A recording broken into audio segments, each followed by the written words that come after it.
ஒன்னாக சேர்ந்துதான் சந்திரனை பார்க்கணும்.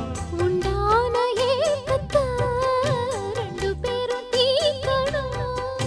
நள்ளிரவில் நாம கலந்தா கோழி கூவக்கூடாது. ஒரு மந்தாரப்பூ வந்தா மந்திரமா, அவ முத்தம் ஒண்ணு தந்தா தந்திரமா. மலையோரம் மாந்தோப்பு, மாந்தோப்பில் பூங்காத்து சுகமாக வீசும் சாயங்கால வேளையில்